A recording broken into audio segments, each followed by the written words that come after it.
bushfire situation. We've been, of course, covering that over the course of the last nearly a week now in Queensland and New South Wales. The Greens taking a particularly hard line here when it comes to the impact climate change is having. The Prime Minister and the Premier of Queensland need to take responsibility for being part of the cause of these fires. We've had bipartisan support for new coal mines, in particular the Adani coal mine in Queensland, that all of the scientists say will make bushfires worse. Sadly, it's not surprising that, the Greens seek to sensationalise, personal tragedy. Disappoints me, but they've done it forever and they'll probably keep on doing it. We need to deal with issues in relation to the changing climate. Climate's always changed and it probably will always change.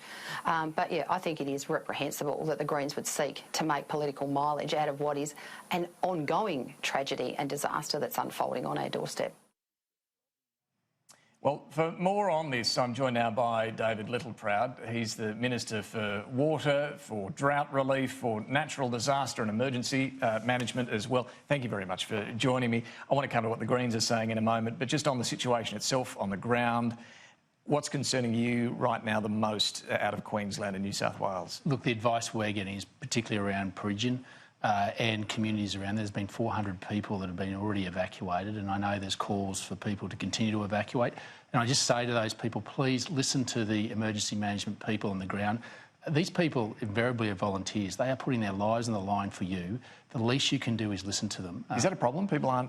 No, in fact, in Stanthorpe, in my own electorate, I just had feedback yesterday that every one of those residents listened and acted as emergency services had asked them to. And that's important because these people are real heroes. They're doing this, they're putting themselves on the line for their fellow Australians. They are real Australian heroes and we should respect them. And, we've got, unfortunately, a 66-year-old New South Wales volunteer firefighter whose own house was under threat. And thankfully, his condition has improved and our thoughts and prayers are with him. But these are the sort of people, these are the sacrifices they're prepared to make for us. So please just listen to them and respect what they have to say. And disaster relief, is that flowing already? So we've, with our partnerships with the states, have started the first initial phase of that. That will continue, and it can only continue when the assessments get taken on the ground. And we have to get those assessments when it's safe to be able to put state agencies to go in and make those assessments. We'll stand shoulder to shoulder with the states as we did in the floods.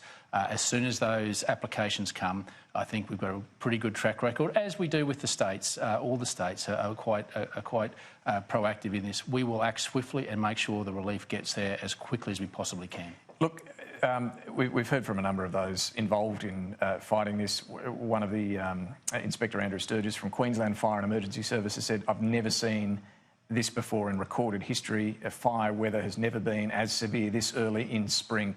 Do you agree? Is this unprecedented to see this severity of bushfire this early? Totally. I mean, I live about 80 kilometres from Applethorpe, and on that Friday and Saturday, I've never experienced winds like that. In fact, the Deputy Commissioner said there was about 100-kilometre-hour winds on Friday night. It was frightening. And the reality is we haven't seen this, but it's been, why do you think that is? by drought. Why is this happening so early in spring? Well, obviously, the climate's changing. We can't run away from that. And it's been changing since we first settled this place, and we've got to continue to adapt and make sure we give our emergency services and our communities the tools to be able to adapt with it, to keep them safe. And what we should be proud of is the fact is not one person has lost their life in this. We have the best emergency management system in the world, but it is only predicated by the best people, the emergency management people on the ground that are out there keeping us safe. Look, you say climate's changing, and that's certainly true. The question is this man-made climate change? I've got no idea, but does it really matter? Sorry, you have no idea whether... I'm not a scientist. haven't made an opinion one way or another, but I don't think it really matters. I think... Sorry, I just want to be clear on this. You're not sure whether man-made climate change is real? No, I'm not. I'm going to be honest with you.